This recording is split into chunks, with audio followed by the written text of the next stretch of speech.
Good day, everybody. It's Nicolaas van Wyk speaking. I'm the CEO of SIBA and also the editor for Accounting Weekly.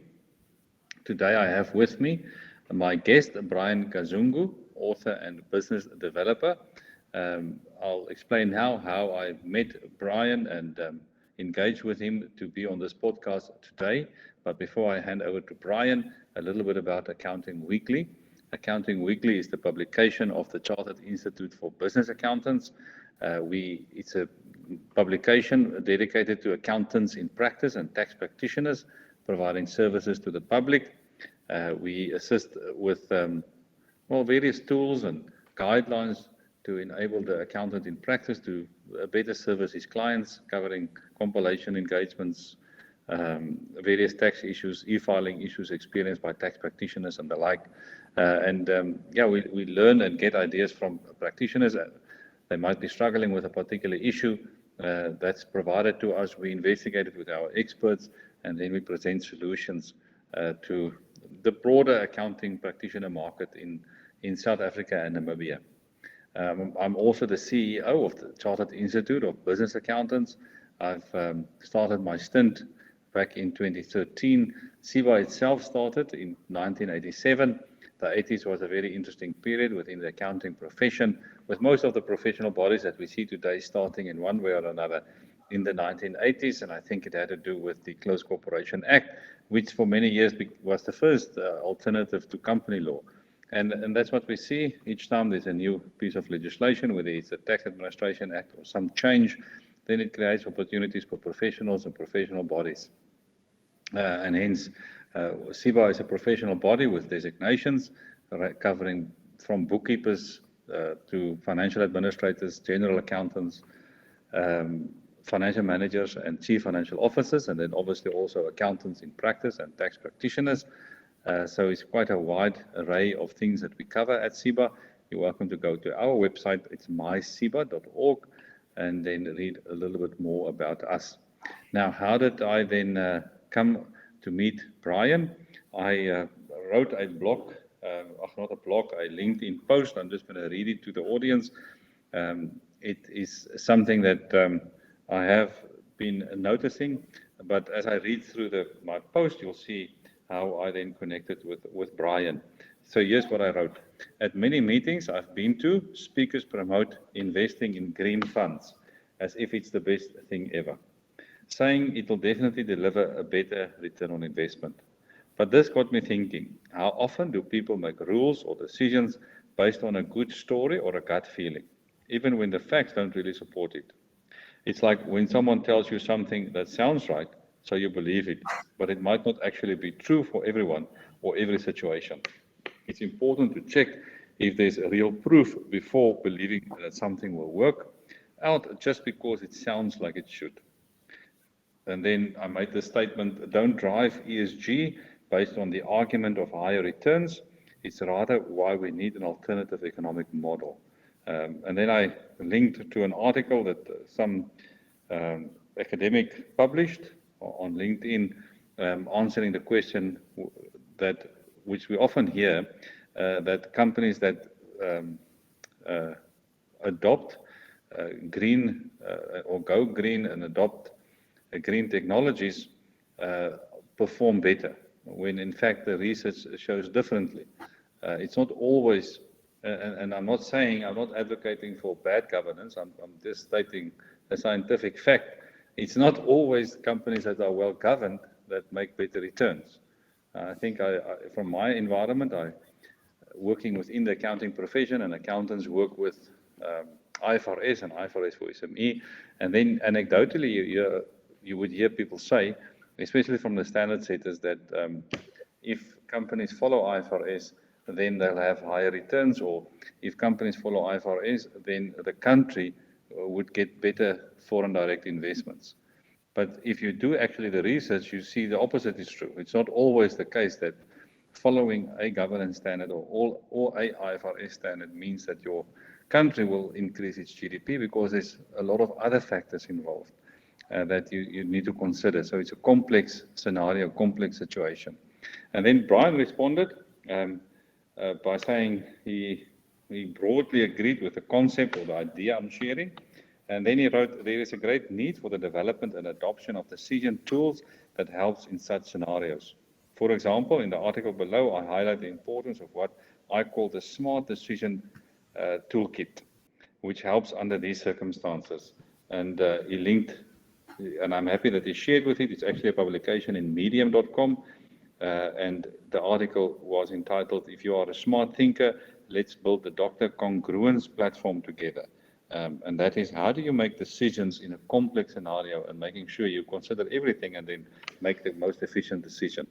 And that is then what led to our conversation, Brian, and thank you very much for joining me. Let's start off by giving a brief background about yourself, your career development maybe, what you studied and what you're currently doing, and then we'll move on to the second phase, this article of yours about decision making. Brian. Okay. Thank you very much, Nicolaas. And yeah, I remember very well we had that conversation on when I commented on the post that you have actually been participating on LinkedIn. And yeah, but basically, Brian Kazungu, that's my name, and I'm a media person. I'm a business developer at B&M Elite. It's an accounting firm. So prior to our conversation on LinkedIn, I'm sure we had an encounter at the budget speech update that was done recently at that was in Pretoria, I believe. Yeah, but basically, I'm a media person. I'm a business developer, and that is what I do. I'm also an author. I've written several books, one of which I highlighted on your post in the Smart Decision Handbook. But on that, in that book, actually, there is a Smart Decision Toolkit, which I believe I'll have a chance to give a hint on what is it about and how it can help, even in issues to do with the subject which you were discussing that day on ESG and many other matters. Yeah, now I'm happy that we met at the budget speech, and I see in your LinkedIn profile you were also in the media. You had as a journalist, and currently into business development and writing this book. Now, what motivated you, Brian, to write this book about decision making? Yeah, so basically the book decision making, as a media person, and you dealing with information basically most of the time. It's all about information dissemination, and I understand that any decision that is being made in any platform, in any organization, including CIBA and probably B&M Elite, where I am, the basis of decision is information. So this is the basic motivation that was behind. If people have the basic tools to help them make a decision, because at the end of the day, what makes other people make good decisions, what make other people make bad decisions? Like, for example, you highlighted on the issue that it's not always that let's say a company which is adopting IFRS is the one that can succeed, and probably the company that is probably on carbon credits, and let's say a country which is on carbon credits, is it the company which is has got much GDP or etc. So if people adopt IFRS or carbon credits or any decision, be it political in nature or whatsoever, what have they used to come to a decision? It is information. So if information is that important in making decisions, is it that when we make different decisions, are we exposed to different information, or we are exposed to different tools that can help us analyze and apply information? So basically, that is the motivation behind the use of information, the basic principles that we can adopt to use to analyze and to use information before we apply it in our decisions. Thank you, Brian. And I'm just reading one of your articles again, the three short books. I think there was this. It starts with managing your gift, the Smart Decision Handbook, and the Universal Customer. How do these three relate to each other? Oh, okay. The Smart Decision Handbook, like I have highlighted before, basically what it talks about is information management. How do people that most of the decisions that are done, they are not done based on proper thinking. And some people would then look at me and say, but I thought of what I did. Then the issue now has to go again to another stage whereby if you said you thought about what you did, can we define what is thinking? You see. Now the issue can be, yes, you may think, you may assume you thought, but when we put the definition of thinking, would you still continue to say you thought about what you did before you acted on it? So basically that book has that content which helps people to think. Like basically in that book, what I explain, I say thinking simply refers to the open-minded and objective processing of information towards effective decision making and informed action. So now let me come to the other two books which you highlighted, which you mentioned, Managing Your Gift, and then the Universal Customer Manual. So what I am explaining in these books, especially in the Universal Customer Manual, is so many people that are in business may, or the people that are involved in customer relations may lack the basic definition of the things that may help them to attend to customers. Yes, there are technical definitions that we get. Let's say you are at a college, you are at the university. There are technical terms that we get from these places on defining a customer. But basically, when we get to the real environment, when we get to an environment, like for example, I once worked in a retail setup. So as part of my interview in that job, I was asked, what is a customer? The technical definition of customer, the definition that I had learned from school. But the manager in that organization, what he said to me is, he said, here, a customer is anybody who is here in this, because it was a retail setup. He says, anybody you see here, whether it's buying or not, is a customer. All what we need to do is to make sure that our customers, those that can buy right now, can buy. But those who cannot buy now, they can buy tomorrow. So yes, that is not the basic definition of a customer that we knew, or probably that cannot be the best definition of a customer that we can adopt. But it sheds a clearer picture in that small environment. If you are to attend to customers on behalf of this organization, this is the perspective of a customer that you have. But now from that, based on the definitions that we learn from school, and the definitions that we get when we are at work, I said, why can I not develop, what do you call it, which is best for the SMEs, and so that they can adopt a basic definition which helps them to attend to customers. If you have a definition, it helps you to attend to a certain situation, be it when attending to an opportunity, or you are trying to fight against a threat that an organization or you as a person is facing. The definition of something helps you to decide or to act. Then let me go to the book, Managing Your Gift.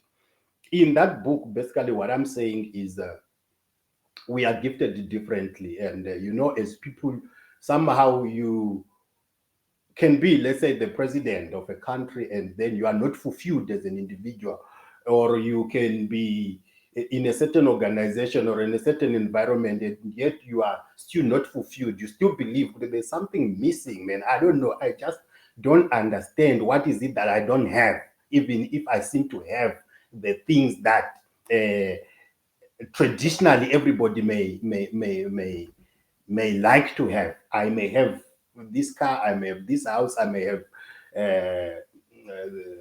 the other thing, but I don't feel fulfilled. So in that book, I was saying, the sometimes lack of fulfillment can be attributed to lack of understanding of what is it that naturally as a person you are gifted to do. Yes, there are some things that you can be trained and then you master to do, but this cannot give you the fulfillment that you may get when actually you are pursuing something in line with your gift. For example, I am an author, even though yes, I've studied, I've did some studies in the media, I've did some studies in the business field. But when I write, when I am in the field where I'm writing as an author, I feel so much fulfilled. Like I find it so easy to write, because so now it helps me to get fulfilled in the other things. But if I can pursue, let's say, the business world as a business developer, or I can pursue the other things and leave writing, I may not get the fulfillment that can be attributed to a person when this person is following the passion that is associated with a gift. Look at musicians, look at footballers, look at other environments where people pursue a career based on gift. We get to probably enjoy watching them. You get to enjoy watching a singer. But this singer can be actually a qualified accountant somehow, but still finds time to sing, because still pursuing your gift while you in pursuing any other thing can have an element in how you feel and get fulfilled in life. So basically, these books, I said these three little books because they are short. You can read them within a short time, and they can actually challenge your perspective about life, about decisions that people are making, about the customer service that you get when you get to an organization. You start to get worried about, if I have an issue, if I get to a certain organization, the way they treat people, the way they treat me and other people is different from these other organizations. What could be the dynamic? So these short books, the main bedrock behind them is the redefinition of things that we are used to knowing from a different perspective. Now I just tried to put a simple definition that anybody, young, old, educated or not, you can quickly understand something easily. So basically, this is the connection and the basis behind these three books that you mentioned. And those three books actually align with each other. As you were speaking, I can formalize these concepts in my mind, knowing who you are and knowing yourself, then how to make decisions, and then lastly, who to serve. So they Yes. do form a nice triangle. Yes, Your exactly. decision-making book, so I can really recommend that. I think it's a good way to a good reference point. I think we go to work and we're so overwhelmed with our daily tasks that we sometimes forget the foundational aspects of what it means to be human. And then we just start to make decisions in a very mechanical way. Yeah, And I exactly. think a few times you mentioned definitions. And that's also something that I discovered now. It took me many, many years. I'm now 50, 51, and it took me many years. So if I can give this advice to young people, start with most misunderstandings or conflict, whether it's in your family or with friends or with colleagues or in business. It's about misunderstanding, and misunderstandings arise because you didn't agree the definitions before you started the discussion. Exactly. So basically, you're talking about different things. And then it sounds easy, but if you come to a definition, then it's difficult to define something accurately. And I think that's what some of the philosophers, I'm not a philosopher expert, but I've read a little bit about, and it's difficult to define something, to know what exactly it is.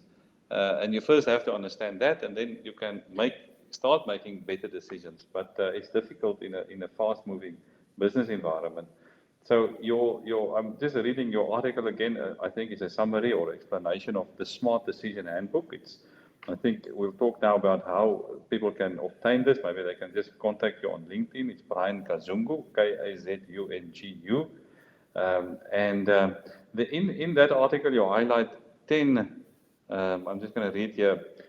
It's a decision-making tool, and you highlight here 10 questions that help you to process the information you have about any subject in order for you to understand it better. And I think it's a nice systematic way.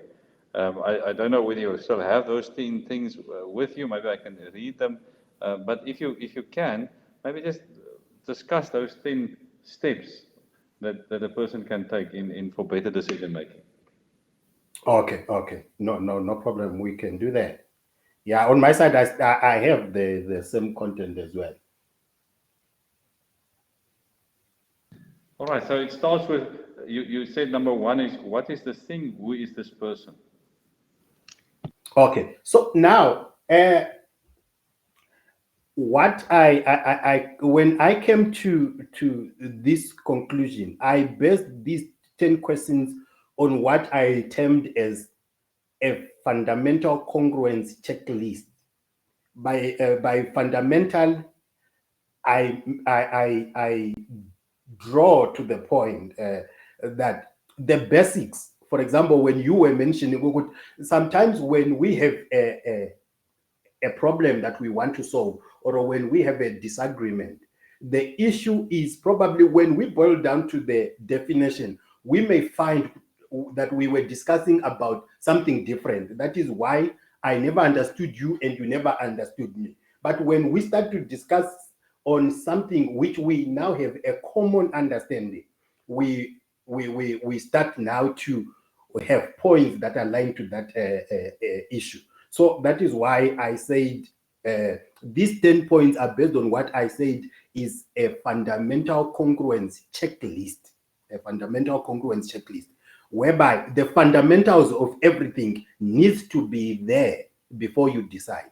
And by congruence, this is the harmony that really has to be there, because if the basics are clear and we have a harmony on what they are about, then we can decide easily. So now when we come to the point where I'm saying, what is this thing, or who is this person? This helps us to start the decision-making process. What is this thing that we want to solve? For example, what put us together on that LinkedIn post was your interest in ESG, my interest in ESG. To understand, is really ESG is that important, or is its importance that clearly clarified or explained? So when we start to go down to the fact of understanding what is ESG, what is it? What is ESG? If we are clear on what it is, then we may understand the subject better. But remember, there are 10 points here. The second point says, what does, if it is a person, okay, let's say we're discussing about ESG, or for example, let's say we're talking about accounting, since this is we are on Accounting Weekly. If we have to ask a question, what is this thing? We say it is accounting. Then what does accounting do and how does it do so? This question can help us and can even also help accountants to be effective in their work, because if you know what you are doing and you know what it does, let's say to your client, and you know how it is done, that is the second step when you need to decide on something. So when I listed these 10 points, I came to the belief that if you have these 10 questions and you answer them, then your decision is likely to be more effective than the decision that is made without a consideration of these 10 points. No, I totally agree, and I think we kind of I think your article also raises this. We kind of get confused with the technology that we have available in our phones, our computers, and things, and then we kind of rely on them to force us into a decision or just accept what's been given to us, instead of critically thinking and figuring it out ourselves. And these 10 questions that you've highlighted here also has some. It can guide us in using artificial intelligence. I've been using ChatGPT a lot, and if you don't have these 10 steps already set up in your mind, in your thinking processes, then there's really nothing that ChatGPT can do for you. What it does, it just aggregates what everybody else wrote about something, and then it would be the worst thing ever if you just accept that. So it will make you dumber, as you said, and that's why I also think that I've heard Elon Musk say that within a few years that AI will take all over human thinking and human tasks, but that's not true. It's impossible for AI to do that. I've read from I think another article from Meta or Facebook's head of IT saying, but AI will never be smarter than humans, and it's for this simple reason that these 10 steps show us that we're uniquely human, and our ability to think and apply our minds and shape something. It's something that AI cannot do. It has to be prompted, it has to be guided. Yeah, so it's very interesting. And your questions is basically characterizing something clearly, whether it's a complex decision that you, as a tax practitioner, you have with a client, he's asking you something to present to him, whether it's a submission you make to SARS. I think we trip up ourselves if we don't follow these 10 questions. Your last one, number 10, I'm just jumping from 1 to 10, and we can then conclude with that. What happens if it is effective or not? What are the related consequences? So that's also something that we, coming back to ESG, might not be considering. It's a complex issue. If we stop funding, I recently read an article about Standard Bank deciding in terms of their ESG policies to stop fund the development of coal plants or oil industries. And then I was thinking, but have they really thought this through? South Africa only contributes less than 0.3% of global CO2. It's a cheap way of getting ourselves out of poverty. Is it something that we should be doing? Versus, do we go green, get some funding from overseas? But you have to compare these things. So comparing jobs, growth, cheap energy, development, going green, and what the effects will be if we don't. Those are complex decisions. But before we make decisions, we have to come to number 10. What will the end thing look like? And I don't think we properly define that when we discuss complex issues. Just your thought about that. Oh, okay. Yes, Nicolaas. That is a very good point which you raised. Yeah, that is a very good point which you raised. So, in this whole context, my point, especially when we get to number 10, is if we put together all the 9 questions of what is this thing, what does it do and how, why does it have to do that, what happens if it does not perform as expected, then the other thing is in the metrics and in the dynamics of either the operations of a company or an organization or the country. How important is this thing, and who gives it that importance? Let's say, for example, if it's ESG, for example, what I would have probably wanted or advocated for, let's say for Standard Bank in the context that you have highlighted, if they can have what is called, or what I propose as a smart decision report. Let's say if they propose to do this thing, they must write what is a smart decision report that outlines and answers these 10 questions. And therefore, it will be easy for uptake. It will be easy for adoption. It will be easy for people to get onto a certain initiative if these 10 questions are answered. So what happens if it's effective or not? Let's say ESG. Now, if let's say there is a serious investment which has been put towards this initiative and yet it does not work, is anybody held accountable? Yes, this is an important question. If nobody is held accountable and yet some people lost opportunities, let's say you are applying for a certain investment and you want some money from the bank and you did not qualify because of ESG, and yet probably your idea had more positive impact on the in the society at large compared to the other person. Now, what happens if ESG does not work as outlined? What happens to those who were behind it? So now, if we have an answer to this question, it will also help people to decide better, to know that there is a consequence, and this consequence is written down. Let's say if it's a country, let's say it's an organization, if we decide to adopt this policy, if we decide to adopt, to, let's say, sell this project, let's say it's SIBA, if we decide to offer this as a product, if it fails, then what happens? So this must be there in the smart decision report. So if you, let's say, have the opportunity to read the whole book, it's just a small book, less than 20 pages.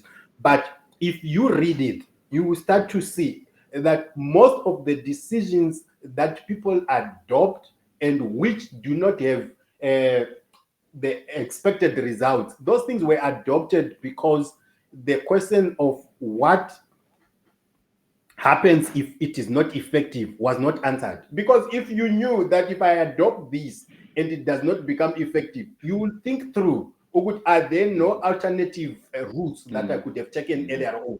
Then those routes could have been analyzed. So at the end of the day, when you adopt that which has failed, we also need to ask you, which alternatives did you look at and leave behind? What was the qualifying criteria to adopt this? So if you answer these 10 questions, the smart decision questions, you will start to make informed decisions that makes you also accountable. Because at the end of the day, there are people who decide. You still remember we were at the budget speech. One of the issues that was raised, I'm trying to figure out the name of, I'm sure it was Johan. Was it Johan? He was saying some of the policies that are adopted, even if it fails, nothing happens. But if there was something written down on paper that we are adopting this policy, and this is the smart decision report for adopting this policy, when that policy fails, then we know how to get back and to who. You understand? No, it's very clear. I think when the whole thing about ESCOM became a real issue, I recall President Thabo Mbeki saying, obviously many years after, I think it was 2009, thereabouts, when the policy experts came to government and said, listen, we need to expand ESCOM and look at maintenance and things like that. And then government rejected that decision and allocated the funds elsewhere. So maybe they didn't follow your 10-point, the 10 questions and just thought this through, because yes. we live in a limited resourced universe, and we need to make decisions. And there's no ultimate decisions. There's just choices between different outcomes. But we need to fully understand them and weigh them up against each other. So they didn't follow it then, and now we're sitting with real issues in our country, trying to revisit them. I think other big things would be the decision on the lockdowns. I know it was a very strange period, but it's now 3 or 4 years after the fact, and one wonders if they followed your 10-point questions, would they have decided something else? Yes. Of course, there's always different options and alternatives and things to do. And then going a bit micro to an individual tax practitioner, there are submissions that you have to make to SARS. There's decisions that you have to make about should you employ staff members, should you expand, should you do capital investments, and on what basis are you making these conclusions? Intuitively, or do you have a structured process? And I think this is what your book then does. So it's called The Smart Decision Handbook by Brian Kazungu. You can connect with Brian on LinkedIn. Thank you very much, Brian, for joining me today. You had me thinking there. I'm going to print these 10 things out and send them to my kids and make sure everybody follows them. And just any last words for our audience before we end our conversation? Oh, okay. So yeah, basically, I wanted to give one example and we were discussing the smart decision toolkit in general. But if you can allow me to, let's say, give one simple example where Yes, where I answered these 10 questions. For example, right now I have what I wrote I wrote what is called a customer congruence checklist.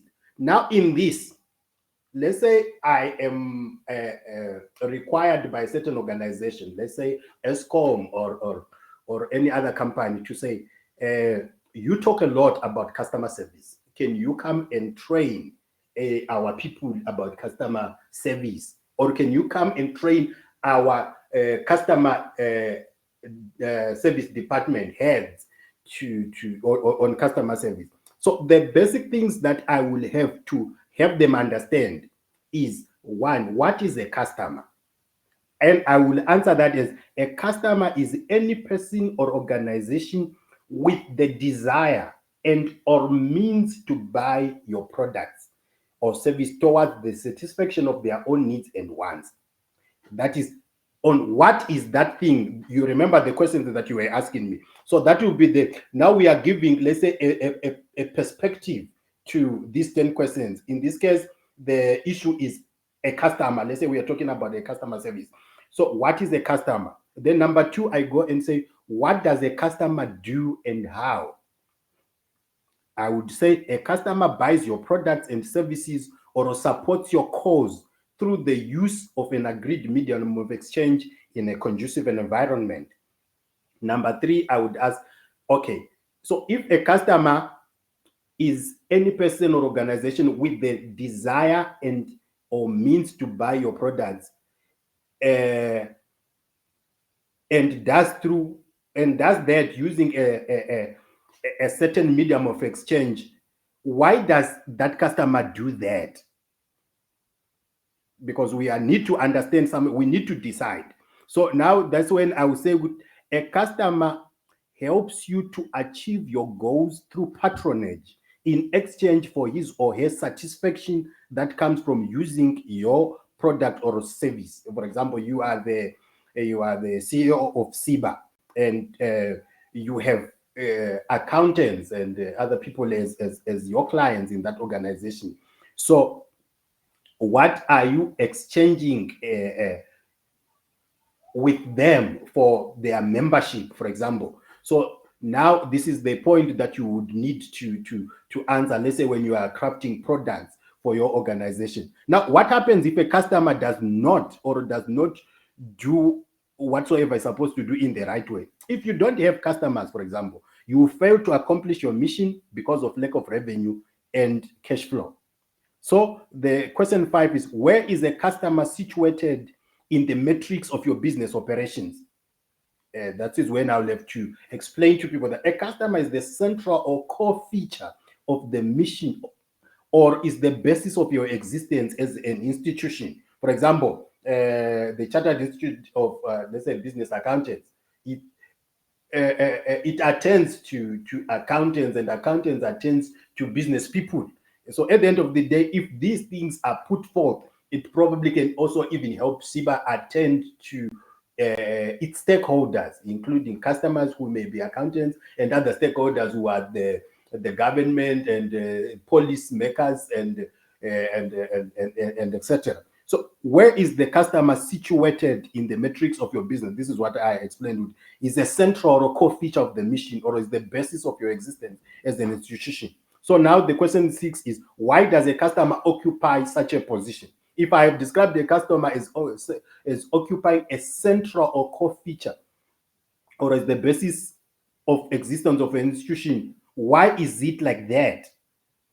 That's when I would answer as, we consider customers to be central to your mission or very important in the dynamics of your business because they are the hinge and pivot of all your operations. Customers occupy the VIP section. Now, question 7 is, what happens if we change a customer's position? If he's no longer the central person, if it's no longer the central mandate of us as an organization, what happens if we are no longer prioritizing? Or even if we prioritize him more, what still happens?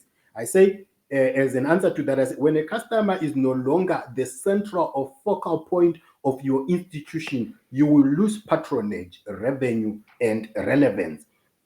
So in all this, I am bringing those 10 questions that helps to decide into perspective. So now I will go to the last 3. Number 8, who is in charge of customer relations in organization, and why is that so? I say the entrepreneur is in charge of meeting the needs and wants of the customer or the audience through delegation of duties and responsibilities to people in his team. So these things, even when we were discussing about, let's say, ESG, the adoption thereof, or the Standard Bank issue, let's say, on giving loans, we need to understand who will be in charge of this operation and why. You see? So number 9, how is the effectiveness of your customer care assessed? The correct treatment of your client is seen through customer satisfaction, continued engagement, and in the accomplishment of your set goals. For example, let's say it's SIBA. If membership is remaining stable or is increasing, it means it can be also a sign that people have a certain value that they associate or they attribute to being members of SIBA. So it is a way of assessing whether you are being effective or not. But let's say if people start to move out and to join other organizations that into the same issue, that can be also a sign that probably our approach to attending to them is not that effective. So number 10, like what we discussed last time, is what happens if your customer care approach is not effective or is effective. If customers are seriously considered and valued in the affairs of your institution, it means that success is guaranteed. But if they are not given the attention they really deserve, it means that you are doomed to stumble and fall. So basically, I was just bringing into perspective the issue of the 10 questions. And in that book, I even explained that you can ask these questions on any matter.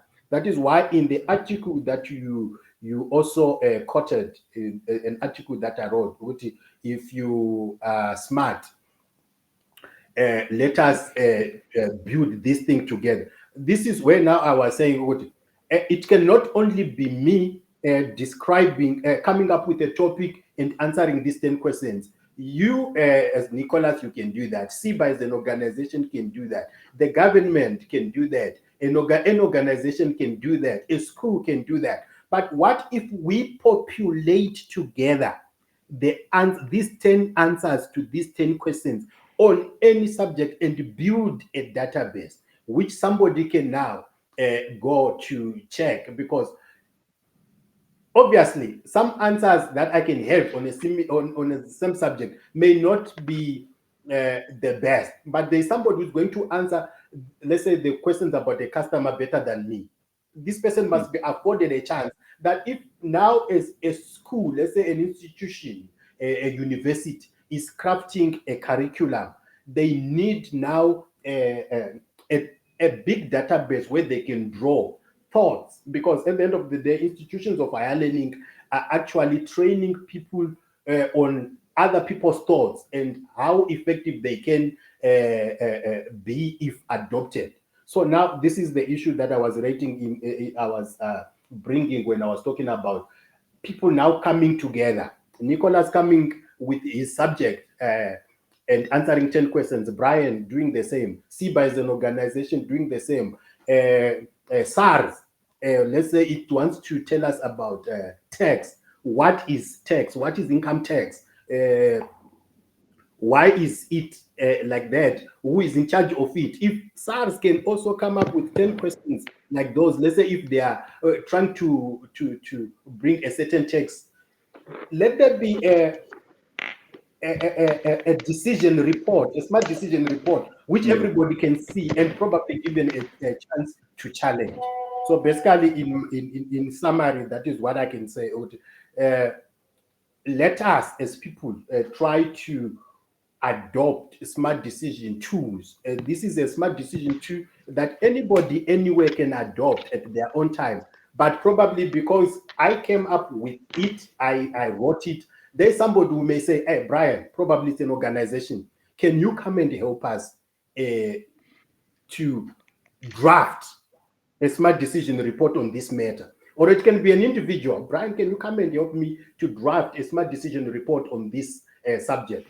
This is where I can then come in. But I've made it as simple as possible, giving those examples that anybody, anywhere, you can try to play around the smart decision toolkit. But I'm fully convinced beyond that, that if we as individuals and organizations adopt this approach of adopting a smart decision toolkit to make decisions, one, we make decisions based on accountability and out of open-mindedness. We don't now make decisions out of emotion and sentiment, which results in probably losses in organizations and heartbreaks in our personal relationships as people. So yeah, basically that is what I will summarize. Thank you very much, Brian. That was a very example that you gave, and making it for our listeners. I think I have to apply this, and I can recommend based on your insights that companies, if you are consulting, so it and the smart decision making. So please down from Brian. Brian, thank you so much for that, and I'm sure we'll have a future discussion. You're welcome. Thank you, Nicolaas, and a very thank you, Brian. A big thank you to everyone who attended. What do our defining moments look like?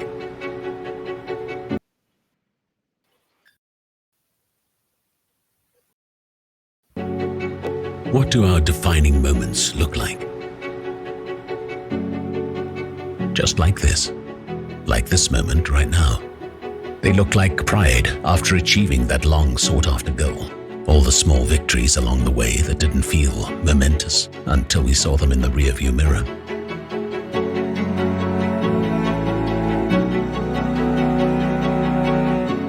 They look like the courage it takes to take that first big step.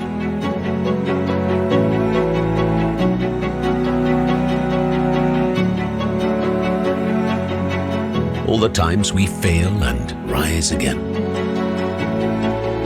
And without even knowing it, cultivating an inner strength that is contagious along the way. They look like the inspiration that comes from knowing that we are not alone. They look like the human relationships that give us wisdom beyond what data ever could. They look like the curiosity that comes from exploring, that allow us to create and contribute. They look like education that unlocks our full potential, using our knowledge for impact. They look like choosing our own definition of success, over hiding, over hustling, over pretending. They look like others showing up and recognizing our efforts after all the times we already showed up for ourselves. They look like being bold enough to be extraordinary. They look like you right now. right here. First, we help you see your defining moments. Then we help you seize them. We are the accounting body for everyone. We are the accounting body for you.